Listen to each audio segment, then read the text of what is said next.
नमस्कार मित्रांनो, आनंदी या मालिकेच्या आजच्या भागामध्ये अगदी मनपूर्वक मी तुमचं स्वागत करते। आजच्या भागामध्ये मितालीच्या हातामध्ये समिताची नथ असते आणि ती नथ बघून ती आता खूप रडत असते। तिला आपल्या आईची आठवण येते आणि हा पृथ्वी आहे, पृथ्वी मात्र तिला साथ देत असतो, आधार देत असतो की रडू नको म्हणून। आणि त्याच वेळेस तिथे शिल्पा येते। शिल्पा म्हणते की समिताची नथ, आणि तेव्हा ही मिताली रडत आहे।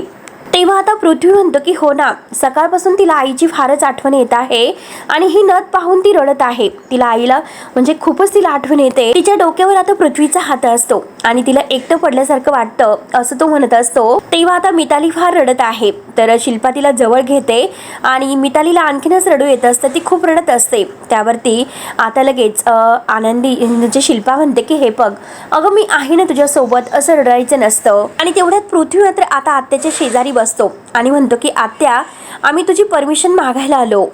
त्यावरती शिल्पा म्हणते की अरे परमिशन कसली, हक्काने माग, तुला काय हवं आहे। त्यावरती आता पृथ्वी म्हणतोय आणि हे बघ आत्या, मला माहिती आहे की तुला शलाका मावशी अजिबात आवडत नाही, परंतु तिला जर बघितलं की आमची आई आजूबाजूला आहे आणि ती पण जिवंत आहे, तिच्याकडे बघून आम्हाला हेच वाटतं, मग आम्ही तिला भेटायला बोलू का। तेव्हा लगेच आता शिल्पाला काय उत्तर द्यावं ते काही कळत नसतं। मितालीला सुद्धा फारच आनंद होतो। तेव्हा लगेच शिल्पा म्हणते की जर तिला भेटून तुम्हाला आनंद मिळत असेल तर मात्र तुम्ही नक्की भेटू शकता। तेव्हा मिताली फारच खुश होत म्हणते आत्या थँक्यू बर का, आणि लगेच ती पृथ्वीला फोन मागते की दादा फोन दे, मी लगेच मावशीला फोन कर। तेव्हा आता पृथ्वी लगेच त्याचा फोन काढतो आणि मितालीला देतो, तर मिताली आता खुश होत मात्र मावशीला फोन करते। त्यानंतर मात्र इकडे आनंदी किचनच्या दारात उभी असते। सगळेजण आता असं म्हणजे कोणी जेवायला वगैरे काही आलेलं नसतं। त्यावरती मात्र आता युगंधर तेथून जात असतो, तर आनंदीला असं वाटतं की नक्कीच मालक साहेब आहे। तर ती म्हणते की मालक साहेब, तर लगेच युगंधर विचारतो की काय झालं आनंदी, तू अजून झोपली नाहीस का, जागी आहेस का। कारण आता युगंधरनी जेवण केले नाही तोपर्यंत आनंदी काही झोपलेली नसते। तर आनंदी म्हणते की हे बघा मालक साहेब, अहो तुम्ही दुपारपासून खरंच काही खाल्लेलं नाही। तेव्हा युगंधर म्हणतो की मला भूक नाही, मला जेवायचंच नाही। तेव्हा आनंदी म्हणते की हे बघा, माझे आबा नेहमी म्हणतात, डोक्यात जेव्हा विचारांचं वादळ सुरू असतं आणि पोटात अन्नाचा एकही कण नसतो तेव्हा मनाला आणि शरीराला दोघींनाही त्रास होतो। आणि मला माहिती आहे की तुम्ही प्रसाद न घेतल्याशिवाय जेवत नाही, त्यामुळे एकच मिनिट, म्हणून आनंदी आपल्या पदराच्या आड जे काही वाटे असते तर तेथे तिने प्रसाद आणलेला असतो आणि हे बघा मालक साहेब प्लीज हा प्रसाद घ्या। तेव्हा युगंधर म्हणतो की हो मला प्रसाद द्या, म्हणून तो आपला हात पुढे करतो। तर आनंदी आता वाटीतून प्रसाद घेते आणि बरोबर युगंधरच्या हातावर ठेवते, कारण तिला दिसत नाही पण तरी सुद्धा ती बरोबर हातावर ठेवते।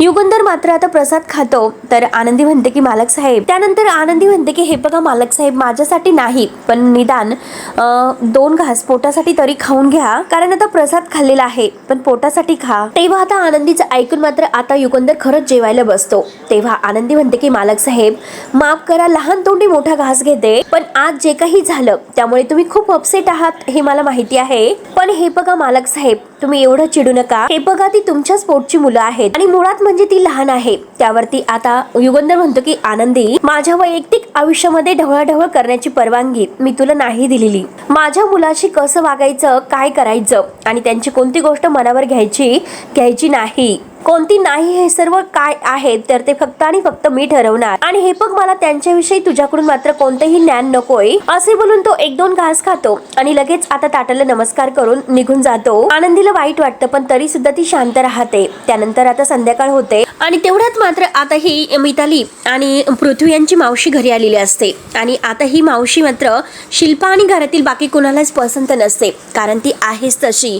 परंतु आता मुलांना मात्र आपल्या आईची आठवण तिच्याकडे बघून म्हणजे ती एकदम सेम टू सेम आपल्या आईसारखी दिसत आहे, म्हणून तिची आठवण त्यांना फार येते आणि आता ती भेटायला आलेली आहे। तेव्हा आता आल्यानंतर घट्ट अशी मितालीला आणि पृथ्वीला मिठी मारते आणि कसे आहात असं विचारते। मिताली म्हणते की मावशी अगं मी तुला किती मिस करत होते। तेव्हा आता ही मावशी म्हणते की अगं कसं आहे की तुम्ही मला मिस करतात, परंतु माझ्या येण्याने मात्र कुणाला तरी बरं वाटलेलं नाही असं मला वाटतं। शिल्पाकडे बघत ती मुद्दाम हे सर्व म्हणत आहे, हो की नाही शिल्पाताई, म्हणून शिल्पाला विचारते। तेव्हा आता शिल्पा म्हणते तुझ्या भाच्याने माझ्याकडून परवानगी घेतली तुला येथे बोलवण्याची, म्हणजे या घरात जर तुला पाऊल ठेवायचं असेल आणि अजून सुद्धा तुला शिल्पा निंबाळकरच्या परवानगीची गरज आहे हे तू विसरू नकोस. तेव्हा मिताली तिला घट्ट मिठी मारत म्हणते की आत्तू तू तिला काही बोलू नकोस प्लीज. तर पृथ्वी सुद्धा म्हणतो की हो आत्या तू तिला काहीच बोलू नकोस. तेव्हा आता शिल्पा आत्या म्हणते की ठीक आहे मी तुमची मानसिक अवस्था समजू शकते आणि तुम्ही बसा तुमच्या मावशीबरोबर गप्पा करत. आणि तसंही तिला घरात बघितल्यानंतर फक्त महाभारतच घडू शकतं. आणि शिल्पा मात्र रागाने आता ते हिच्याकडे पाहत असते त्या मावशीकडे. आणि मावशीकडे बघत मात्र ती नथ आता ती मितालीच्या हातात देते आणि हातामध्ये ठेवून हिच्याकडे पाहत असते. तेव्हा आता पृथ्वीला काहीतरी आता वेगळंच वाटतं. तो आत्याकडे पाहत असतो. त्यानंतर मात्र आता ह्या मावशीने त्या मिताली आणि पृथ्वी यांच्यासाठी गिफ्ट्स आणलेले असतात आणि ते गिफ्ट्स मात्र ती दोघांनाही देते. मिताली खुश होत म्हणते की थँक्यू मावशी आणि म्हणते की हे बघ हँडसम बॉय तुझ्यासाठी सुद्धा. पृथ्वी सुद्धा आता ते गिफ्ट स्वीकारतो आणि खूपच खुश होतो. आणि तिसरं गिफ्ट आहे तर ते प्रांजलसाठी आणि म्हणते की प्रांजल कुठे आहे, तो कुठे गायब झालेला आहे. तेव्हा मिताली म्हणते की अगं त्याचा एक इव्हेंट होता म्हणून तो घाईघाईत निघून गेला. तेव्हा आता मावशी म्हणते की राहिलं आणि त्याला आठवणीने नक्की द्या आणि बघा तुमच्यासाठी मस्त सरप्राईज आणलेला आहे आणि हा खाऊ घ्या मस्त अगदी बसून खाऊन घ्या तोपर्यंत मी फ्रेश होऊन येते. आणि तेवढ्यात मात्र आता ही शलाका वर जात असते आणि ही शलाका मावशी वर जात असताना विद्याधर तेथे येतो. विद्याधर आता पायरीवर असतो आणि मुलं तिने आणलेला खाऊ खात असतात. आणि तेवढ्यात विद्याधर तिला विचारतो की काय अरे वा शलाका इतक्या रातच्याला तू इथे कशी. तेव्हा शलाका म्हणते की माझ्या भाच्यांनी मला प्रेमाने भेटायला बोलावलं आणि त्यांच्यासाठी मी इथे भेटायला आले. तेव्हा विद्याधर विचारतो की म्हणजे तू भाच्यांनी बोलावलं आणि तू लगेच धावत आलीस का. आणि शक्यच नाही तू त्यांच्या बोलवणार तर येणारच नाही पण येथे येणे मागे तुझा काहीतरी छुपा डाव असणार. आणि शलाका आता हसत असते. तेव्हा लगेच आता शलाका म्हणते की अरे विद्याधर तू किती ओळखतोस रे मला. शिल्पा म्हणते की मी हेच पाहायला आले की नक्की या हवेलीमध्ये काय खिचडी शिजत आहे सध्या आणि काय कुठे आहे ते पाखरू. आनंदी कुठे आहे. विद्याधर म्हणतो की असेल इथे कुठेतरी असेल आणि चला येतो आम्ही तुमचं चालून द्या. म्हणून आता विद्याधर हा म्हणजे हॉलमध्ये येतो आणि पृथ्वी आणि मिताली तेथे गुलाबजाम खात असतात. विद्याधर त्यांना म्हणतो की अरे वा मावशीने काहीतरी खायला आणलं वाटतं. गुलाबजाम आणि एक गुलाबजाम घेतो आणि म्हणतो की मावशींचं पोरावर खूपच प्रेम आहे वाटतं आणि चला मी जरा जाऊन येतो तुम्ही तोपर्यंत खा असे बोलून आता विद्याधर निघून जातो. त्यानंतर मात्र आता शलाका विचारते की काय झालं खाल्लं का. तर मिताली म्हणते की हो. आणि मिताली आता उभी राहते आणि म्हणते की मावशी आईची नथ आहे तू एकदा घालून दाखवशील का, माझी खरंच खूप इच्छा आहे. तेव्हा आता शलाका ती नथ हातात घेते आणि ह्या समिताच्या फोटोकडे पाहत असते. फोटोकडे बघत आता खुश होत मात्र ती नथ आपल्या नाकात घालते आणि शलाका विचारते की काय कशी दिसते. त्यावरती मिताली खुश होत आई असं म्हणते आणि रडतच मात्र आता शलाकाला घट्ट मिठी मारते. आणि तेवढ्यात पृथ्वी म्हणतो की मावशी आपल्या तिघांच्या आठवणीत मात्र एक मस्त आईचा फोटो काढूयात. तेव्हा मात्र आता पृथ्वी त्या तिघांचा एकत्र मस्त सेल्फी काढतो आणि आता त्यांना आपल्या आईची आठवण या शलाकामध्ये येत असते आणि शलाकाला तर हेच हवं असतं. त्यानंतर आता इकडे किचनमध्ये आनंदीताई काय देवपूजा वगैरे तिची चालू असते. तर आनंदी सुनीताताईंना म्हणते की सुनीताताई. तर सुनीताताई म्हणतात की हो बोला ना काय झालं. आनंदी विचारते की सुनीताताई काल मी तुम्हाला काहीतरी आणायला सांगितलं होतं ते तुम्ही आणलंस का. तेव्हा आता सुनीताताई म्हणतात की हो आणलेलं आहे. कारण तिने आता जी काही सुनीताताईंची साडी वगैरे आहे नोकर जी काही साडी नेसत असतात तर ती साडी आणि कपडे मात्र आणण्यासाठी सांगितलेले असतात. तेव्हा सुनीताताई म्हणतात की पण का असं करतात आनंदीताई. हे जे काही आहे तर त्याने उलटसुलट जर काही झालं तर केवढा मोठा अनर्थ होईल तुम्हाला माहिती आहे ना. तेव्हा मात्र आता आनंदी म्हणते की हे बघा सुनीताताई जे काही मला करायचं आहे ते मला करून द्या. आता मात्र तुम्ही मला कोणताही प्रश्न विचारूच नका फक्त तुम्ही मला द्या. तेव्हा आता सुनीताताई ती पिशवी आता आनंदीच्या हातात देतात आणि आता आनंदीने ती साडी नेसायची ठरवलेली असते. त्यानंतर आता सगळेजण एकत्र नाश्ता करायला आलेले असतात. माई म्हणतात की चला बरेच दिवस झाले घरामध्ये फक्त कटकटी वाद सुरू आहेत त्यामुळे आज मात्र सगळ्यांनी एकत्र अगदी गप्पा वगैरे करत नाश्ता करायचा आहे असं मी ठरवलेलं आहे. तेव्हा सगळेजण माईंकडे बघून खुश होत हसतात आणि हे बघा प्रत्येक घरामध्ये वाद मतभेद हे सगळं काही असतंच आणि मला हे मान्य आहे. पण मी तुम्हाला सांगते की अन्न हे पूर्ण ब्रह्म असतं आणि त्याचा अपमान मात्र व्हायला नकोय. तेव्हा आता माईला म्हणजे पृथ्वीकडे बघून ती बोलत असते. तर पृथ्वी लगेच म्हणतो की माई पण हे सर्व तू माझ्याकडे बघून का बोलतेस. तेव्हा आता माई म्हणते की हे बघ अरे पृथ्वी नाही मी सगळ्यांनाच म्हणते तुला एकट्याला नाही बाळा. आणि तेवढ्यात मात्र आता हा विद्याधर म्हणतो की अरे पृथ्वी तुला नाही ते माझ्यासाठी होतं. कारण सगळ्यांशी तर मात्र घरामध्ये मी भांडत असतो, हो की नाही माई? आणि तेवढ्यात बापू म्हणतात की अरे विद्याधर, ती म्हणते ना सगळ्या कुटुंबाला, मग त्यामध्ये मी सुद्धा आलो. तेव्हा विद्याधर म्हणतो की अहो बापू, ते सगळं काही माझ्यासाठीच होतं, मी सुद्धा त्यात आलो. आणि तेवढ्यात मात्र धनश्री म्हणते की अहो ते म्हणतात ना, मग कशाला वाद घालतात? तर विद्याधर रागाने म्हणतो की ए धने, गप बसून खा तिकडे, कशाला मध्ये मध्ये बोलतेस बरं? आणि तरी सुद्धा आता माई आता खोशून म्हणतात की विद्याधर, अरे आपलं काय ठरलेलं आहे, हसत खेळत आणि गप्पा करत नाश्ता करायचा आहे, हो की नाही? तेव्हा विद्याधर रागाने म्हणतो की नाश्ता कुठे आहे? तर शिल्पा आता सुनीताला आवाज देते की सुनीता, नाश्ता येण्यासाठी इतका वेळ का लागतो? पटकन लवकरात लवकर घेऊन ये. तर सुनीता म्हणते की हो हो हो. आणि तेवढ्यात आनंदी म्हणते की हो ताई साहेब, आणतो. आणि तेवढ्यात मात्र सुनीता ही नाश्ता घेऊन येते आणि आनंदी तिच्या मागे आता सुनीता सारखेच कपडे, साडी वगैरे नेसून नोकरासारखं आता ती सुद्धा काम करत असते. म्हणजे घरातील ती नोकर आहे असं मुलांना सांगितलेलं आहे.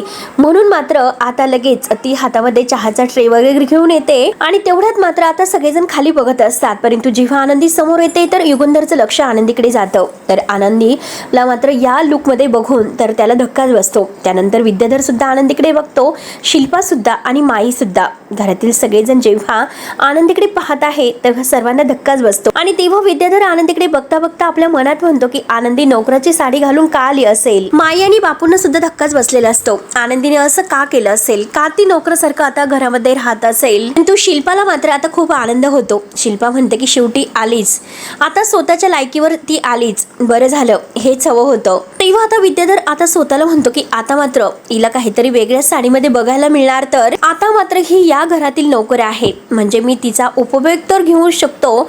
म्हणजे आता कुणाचं काय आणि कुणाचं काय? युगंधर आता तिच्याकडे पाहत असतो आणि विद्याधर मात्र आता तिचा फायदा घेण्याचं ठरवतो, कारण त्याला तर आनंदीच हवी असते. आणि तेव्हा तो आनंदीकडे बघत आता लगेच म्हणतो की अरे वा वा वा, नोकरांना मात्र कपडे खूपच झक्कास शिवलेले आहे, तर खूपच छान, वा वा वा वा. आणि तेवढ्यात मात्र आता युगंधरला काही हे बघवत नसतं. युगंधर म्हणतो की आनंदी, अगं हे काय कपडे घातलेस तू? तेव्हा आता पृथ्वी लगेच आनंदीकडे पाहायला सुरुवात करतो. तर युगंधरला असं वाटतं की नक्की हे सर्व शिल्पाने करण्यासाठी सांगितलं असेल, म्हणून तो शिल्पालाच विचारतो की ताई, हा सर्व काय प्रकार आहे? शिल्पा फक्त बघत असते तर आनंदी खाली मान घालते. आणि तेवढ्यात मात्र आता पृथ्वी म्हणतो की तुम्हाला कळतं का मिस्टर युगंधर निंबाळकर, तुम्ही काय बोलतात? आणि तुम्हाला असं वाटत नाही का हा प्रश्न काही विचित्र आहे? तेव्हा आनंदीला आणि ह्या पृथ्वीला मात्र जेव्हा ती नोकर आहे या घरात, आनंदीने सांगितलेलं असतं, पृथ्वीला ते आठवत आहे. आणि पृथ्वीने तिला दक्षिणा 101 रुपये दिलेले असते. हे सर्व त्याच्या डोळ्यासमोर येते आणि सगळं काही आठवून तो म्हणतो की नोकर तर घरातील नोकरच असतात आणि नोकर शेवटी घरामध्ये वावरताना नोकराचेच कपडे घालणार का? आणखीन कोणता ड्रेस तुम्ही त्यांच्यासाठी ठरवलेला आहे का? तेव्हा आता युगंधर म्हणतो की नोकर, आता नोकर म्हणजे तर लगेच आता पृथ्वी म्हणतो की तुम्ही तर असं बोलतात, म्हणजे त्या या घरच्या खूप मोठी मालकीन वगैरे आहे की काय? तेव्हा आता युगंधर मात्र काही उत्तर देत नसतो. तो आता आनंदीकडे बघतो, खाली बघतो आणि शांत राहतो. परंतु विद्याधरला याचा फार आनंद होत असतो. तो लगेच म्हणतो की दादा, आणि तुला पृथ्वीने काहीतरी विचारलं, त्याचं उत्तर दे ना त्याचं उत्तर. आणि आता युगंधर मात्र विद्याधरकडे न बघता पाहत असतो. त्यावरती लगेच आता शिल्पा कावरी होते आणि ती सगळ्यांना म्हणते की कोणी काहीच बोलणार नाही म्हणून. काय विषय तुम्ही घेऊन बसलेला आहात? नाश्ता करायला बसलात आणि आत्ताच माई काय म्हटल्यात, आनंदाने नाश्ता करा म्हणून, आणि तुमची चर्चा कुठे सुरू आहे? तर ती कपड्यावरती. त्यामुळे चला खायला सुरुवात करा. आणि तेवढ्यात मात्र आता सगळेजण पाहत असतात, परंतु युगंधरला फार वाईट वाटतं आनंदीला ह्या सर्व ड्रेस वगैरे मध्ये बघून. तेव्हा लगेच पृथ्वी काही बोलायचं थांबतच नसतो. पृथ्वी म्हणतो की वा युगंधर निंबाळकर, मोलकर्णीने मात्र नोकराचे कपडे घातलेत हे बघून मात्र तुम्हाला फरक पडतो. एवढीच काळजी जर तुम्ही स्वतःच्या बायकोची घेतली असती तर आज ती आमच्या सोबत असते. आणि तिच्या फोटोकडे बघत तो आता डोळ्यामध्ये पाणी आणत म्हणतो की ती आम्हाला अशी सोडून गेली नसती. आणि तुम्हाला मात्र स्वतःच्या मुलांपेक्षा, स्वतःच्या बायकोपेक्षा मात्र नोकरांची काळजी जास्त आहे. मितालीला मात्र आता पृथ्वीने हे सर्व काही बाबांना बोलावं हे वाटत नसतं, तिला वाईट वाटत असतं. पण युगंधर आता शांत बसून घेतो, तो काही उत्तर देत नसतो. पृथ्वी आता अपमान करतच असतो. युगंधरचा एकही क्षण तो असा सोडत नाही आणि म्हणतो की चला, निदान कोणाची तरी काळजी आहेस तुम्हाला. आणि तो लगेच आनंदीला म्हणतो की आनंदी, तू तर नशिबान आहेस. मग माईंना आता राग येतो. माई म्हणतात की पृथ्वी बास कर, नाश्ता करून घे. तेव्हा मात्र युगंधर रागानेच उठतो, ताटाच्या पाया पडतो आणि येतो असे म्हणून तो जायला निघतो. तेव्हा सगळेजण पाहत असतात. तर आनंदी म्हणते की मालक साहेब प्लीज निदान 2 घास तरी खाऊन जा, असं ताटाचा अपमान करून जाऊ नका आणि उपाशी तर जाऊच नका. तर पृथ्वी आता आनंदीकडे पाहतोय. युगंधर म्हणतो की ह्या टेबलावर बसून माझ्या घशाखाली एकही घास नाही जाणार, माझा नाश्ता मला माझ्या रूम मध्ये हवा आहे. आणि आता आनंदी म्हणते की हो मालक साहेब आणते. तर युगंधर आतमध्ये जाताना म्हणतो की आत्ताच्या आत्ता. तर आनंदी हो असं म्हणते आणि सुनीताताईंना आवाज देते. त्यानंतर मात्र शिल्पा आता म्हणते की चला सगळ्यांनी खाऊन घ्या. आणि तेवढ्यात मात्र मुलं आता जे काही नाश्ता खातात म्हणजे हे थालीपीठ, त्यांना काहीतरी आता ही चव वेगळी लागते. आता मितालीला सुद्धा काहीतरी वेगळं लागतं आणि पृथ्वी सुद्धा. तर पृथ्वी म्हणतो की हे थालीपीठ कोणी बनवलं. त्यावरती आता शिल्पा खोटं बोलते. शिल्पा म्हणते की हे सुनीताने थालीपीठ बनवलेलं आहे आणि रोजचा स्वयंपाक मात्र तीच करत असते.